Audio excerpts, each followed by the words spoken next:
இயேசுவின் ஜெயம். Praise the Lord my dear brothers and sisters. இந்த நாள்லையும் ஆவியானவர் உணர்த்தின காரியம், வாசம் பண்ணுகிறாரா? ஆவியானவர் உணர்த்தின வசனம் சங்கீதங்களின் புஸ்தகம் அதிகாரம் 132 வசனம் 14. இது என்றென்றைக்கும் நான் தங்கும் இடம், இதை நான் விரும்பினபடியால் இங்கே வாசம் பண்ணுவேன். This is my rest forever, here will I dwell, for I have decided. Psalms chapter 132 verse 14. இந்த இடத்திலே சங்கீதக்காரன் என்ன சொல்லுகிறார் அப்படின்னா, கர்த்தர் சியோனை குறித்து சொல்லுகிற ஒரு காரியத்தை எழுதுகிறார்.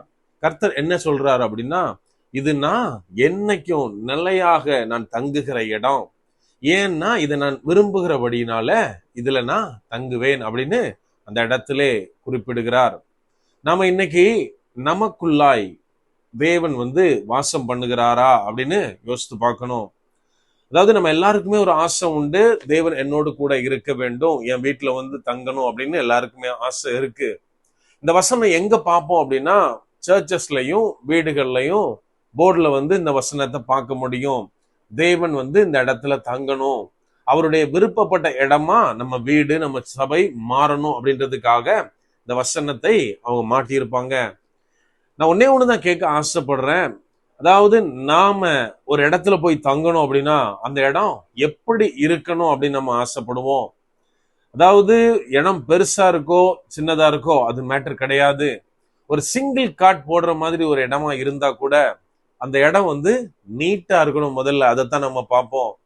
நம்ம கொஞ்சம் யோசித்து பார்ப்போம். இன்னைக்கு ஆண்டவரே என் கூட தங்குங்க, என் வீட்டுல நீங்க இருங்க ஆண்டவரே, என் இருதயத்துல உங்களுக்கு இடம் கொடுத்துருக்கேன், நீங்க இருங்க அப்படின்னு சொல்றோமே.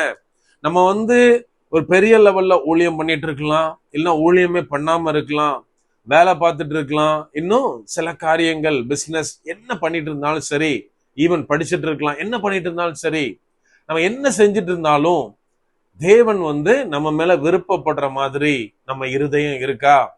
நம்ம இருதயத்துல தேவனுக்கு பிரியம் இல்லாம கொஞ்சம் யோசித்து பார்த்தோம் அப்படின்னா, ஒருத்தவங்க வர்றாங்க, நம்ம வீட்டுல இங்க படுத்துருங்க அப்படின்னு பெட்டை காமிக்கிறோம், பெட்டு ஃபுல்லா கரையா இருக்கு, அழுக்கா இருக்கு அப்படின்னா அவங்க அந்த இடத்த படுப்பாங்களா? விருப்பப்படுவாங்களா? இன்னைக்கு நம்மள நிறைய பேர் அதைத்தான் செய்யறோம்.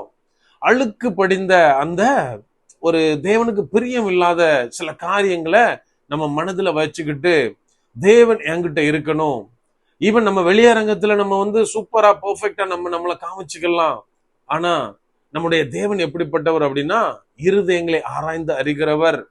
நம்ம உள்ள எந்த மாதிரியான காரியங்களை வச்சிருக்கோம், அது நன்மைக்கு எதுவானதா அல்லது தீமையான காரியமா, எல்லாவற்றையும் அறிந்த தேவனை தான் நம்ம சொல்றோம் என் கூட இருங்க அப்படின்னு. அடுத்ததான் இந்த வசனம் என்ன சொல்லுகிறதுனா, இந்த இடத்தை நான் விரும்புகிறபடியினால்.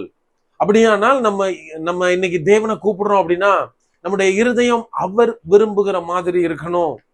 அதாவது கொஞ்சம் நினைச்சு பார்த்தா நம்ம வீடு சூப்பரா கட்டலாம், எவ்வளவு அழகா கட்டினாலும் சரி, இன்டீரியர் ஒர்க் எப்படி பண்ணாலும் சரி, நம்ம லைட்டிங்ஸ் பண்ணலாம், பெயிண்டிங், இன்னும் என்னென்ன மாதிரியான காரியத்துல நம்ம வீடை சூப்பரா பெர்ஃபெக்டா நம்ம ஃபினிஷ் பண்ணாலும், நம்ம ஹால்ல நம்ம குப்பை தொட்டியை பிளேஸ் பண்றோம், அங்கதான் எல்லா வேஸ்ட்டும் போடுறாங்க, அது ஸ்மெல் அடிக்குது அப்படின்னா நம்ம இன்வைட் பண்ணா யாராவது வருவாங்களா?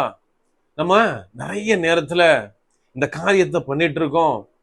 வெளியில நான் நல்ல பிரேயர் பண்றவன மாதிரி, ஈவன் ப்ரீச் பண்றவன மாதிரி, வசனத்தை கேட்கிறவன் மாதிரி, ஒரு நல்ல விசுவாசி மாதிரி, ஞாயிற்றுக்கிழமையில ஆராதனைக்கு தவறாமல் செல்லுகிற மாதிரி, டெய்லி வேதம் வாசிக்கிற மாதிரி, இப்படி வெளி அரங்கத்துல நம்ம என்ன காட்டிக்கிட்டாலும் நம்முடைய உள்ளார்ந்த அனுபவம் எப்படி இருக்கிறது? அதாவது வீட்டை அழகா கட்டிட்டு குப்பை தொட்டியை எப்படி பிளேஸ் பண்ண கூடாதோ அதே போல என் இருதயத்துல பொல்லாத சிந்தனைகள் இருக்கக்கூடாது, தேவனுக்கு பிரியமில்லாத காரியம் இருக்கக்கூடாது. ஆனா அதையும் வச்சுக்கிட்டு நான் என்ன சொல்றேன், இது தேவன் தங்கி தாபரிக்கிற இடம், அவர் விரும்புகிற சியோனா இருக்க நான் ஆசைப்படுகிறேன், என்னிடத்தில் வாங்க ஆண்டவரே, என் கூட பேசுங்க ஆண்டவரே, தங்குங்க ஆண்டவரே அப்படின்னா எப்படி பாசிபிள்? நம்ம கொஞ்சம் யோசித்து பார்க்கணும்.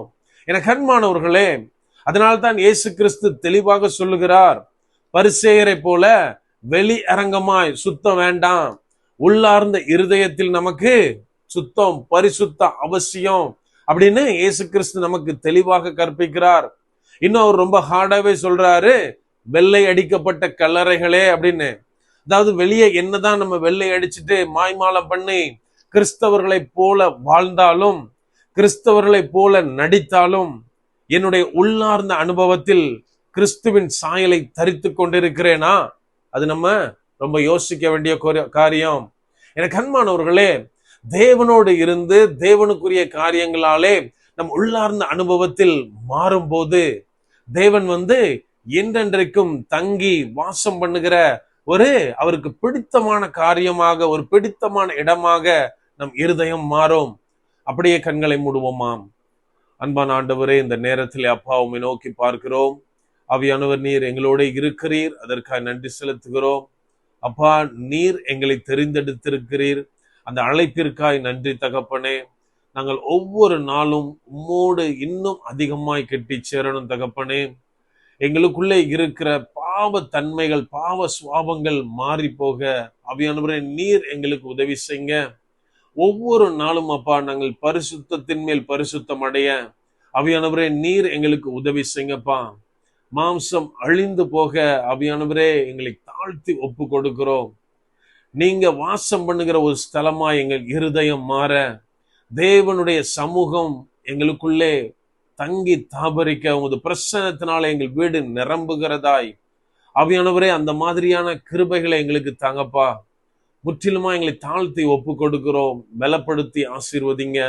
இப்ப இயேசுவின் மூலம் ஜெபிக்கிறோம். ஜெபம் கேளும் எங்கள் நல்ல பிதாவே. ஆமென். God bless.